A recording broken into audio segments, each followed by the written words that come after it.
je ne peux manquer d'avoir une pensée pour tous nos amis, nos frères, sœurs, nos camarades qui ont été injustement incarcérés par une poignée de magistrats aux ordres. Le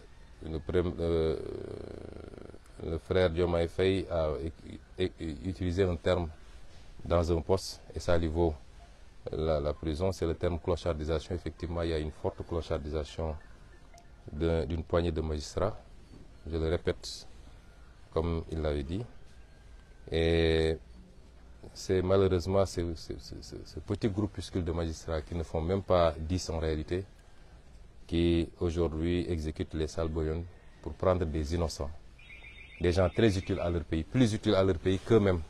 Parce que si vous prenez un inspecteur principal des impôts, avec son parcours, mais ce qu'il peut rapporter dans les caisses de l'État, pour des, excusez-moi du terme, mais des enfantillages, vous le mettez en prison, vous êtes en train de nuire plus au Sénégal qu'à ce monsieur. Et j'ai une pensée pour tous ceux qui sont incarcérés. Vous savez qu'on en a des centaines, injustement, dans le cadre d'une traque politique. Aujourd'hui, ils auraient dû être avec leur famille, avec leur communauté religieuse. Ils vont prier dans des conditions que nous connaissons. Nous ne ménagerons aucun effort pour les faire sortir le plus tôt possible. Ce n'est pas un jour pour hausser le ton, je m'en limiterai à ça, mais vous comprendrez bien que nous ne baisserons jamais les bras. À l'endroit de tous les Sénégalais, leur souhaiter une bonne fête et leur réitérer notre attachement à la paix. Parce que sans la paix, rien ne peut se faire. Nous ne serions pas là sous ce manguier dans la cour d'une mosquée à Palabré s'il n'y avait pas la paix là où nous sommes. Nous sommes fondamentalement attachés à cette paix. Même si quelquefois pour avoir une paix, l'histoire a démontré qu'il faut passer par la guerre. Même le prophète a été contraint à faire la guerre.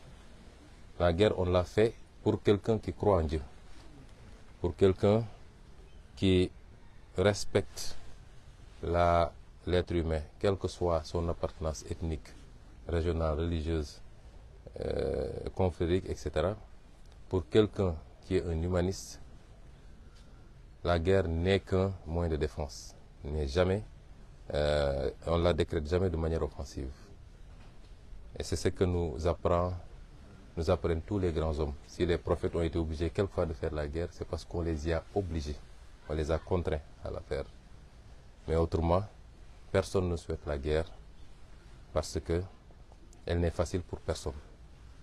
Réitérer aux Sénégalais que nous sommes fondamentalement attachés à la paix. Tous ceux qui nous connaissent nous ont connus. Ici, c'est mon quartier où j'ai passé toute ma jeunesse, toute mon enfance. Vous ne verrez aucun de nos cohabitants vous dire qu'il a connu Ousmane Sonko comme un homme un perturbateur ou quelqu'un qui ne veut pas la paix. Et vous ne verrez jamais quelqu'un vous dire la maison où les parents d'Ousmane Sonko, on les a une fois surpris dans telle ou telle situation conflictuelle. Nous n'avons pas connu ça et nous ne le souhaitons pas. Nous sommes donc fondamentalement attachés à cette paix. Nous la souhaitons, nous y travaillons tous les jours, mais pour faire la paix, il faut être deux. Et si on continue à nous contraindre à nous défendre, nous serons obligés de nous défendre.